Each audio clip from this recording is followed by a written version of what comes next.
తూర్పుగోదావరి జిల్లాలో వైఎస్ఆర్ కాంగ్రెస్ పార్టీకి పెద్ద షాక్ తగలడం ఫైనల్ అయింది.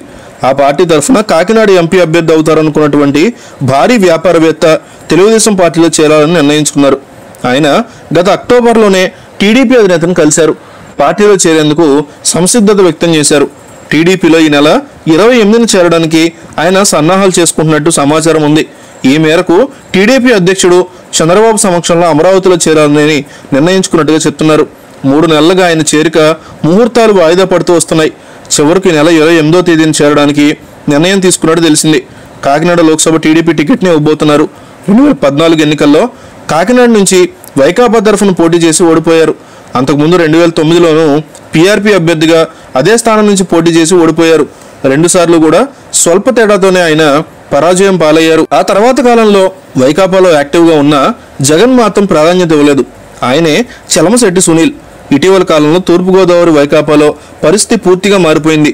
కొంతమంది పార్టీని గుప్పిట పెట్టే ప్రయత్నం చేస్తున్నారు. దాంతో సునీల్కి ప్రాధాన్యత ఇవ్వడం తగ్గించేశారు.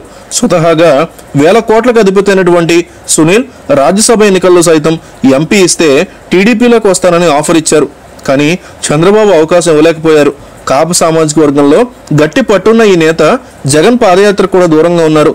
ప్రధాన సామాజిక వర్గానికి చెందినటువంటి సునీల్ని పార్టీలో ఉంచే పెద్దనాలు పెద్దగా చేయలేదు. దానికి కారణం ద్వారంపూడి చంద్రశేఖర్ రెడ్డి పెత్తనమే కారణమని సునీల్ వర్గీయులు చెప్తున్నారు. వైకాపా కాకినాడ సిటీ కోఆర్డినేటర్ ద్వారంపూడి చంద్రశేఖర్ రెడ్డి ముందు నుంచి వైఎస్ కుటుంబంతో అత్యంత సన్నిహితంగా ఉన్నారు. జగన్తో ఆయనకి వ్యాపార సంబంధాలు కూడా ఉన్నాయి.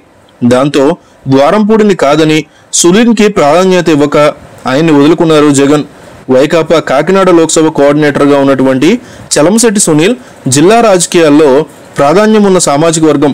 పార్టీలకి అతీతంగా సునీల్కి సన్నిహిత సంబంధాలు ఉన్నాయి. పారిశ్రామిక కుటుంబానికి చెందిన సునీల్కి ఈ జిల్లాలో ముఖ్యంగా మెట్ట ప్రాంతంలో మంచి పట్టుంది. ఇవన్నీ జగన్కి తెలిసినా పరోక్షంగా ద్వారంపూడికే సపోర్ట్ చేశారు. రాజ్యసభ ఎన్నికలకు ముందే టీడీపీలో చేరతారన్న ప్రచారము జరిగింది. 3వ అభ్యర్థిగా సునీల్ని నిలబెడతారని చెప్పుకొచ్చారు. కానీ అప్పట్లో 3వ అభ్యర్థిని టీడీపీ నిలబెట్టలేదు. ఈ వీడియో కనుక మీకు నచ్చినట్లయితే లైక్ చేయండి, మీ ఫ్రెండ్స్కి షేర్ చేయండి. ఇలాంటి మరిన్ని ఇంట్రెస్టింగ్ వీడియోస్ కోసం మా ఛానల్ని సబ్స్క్రైబ్ చేసుకోండి.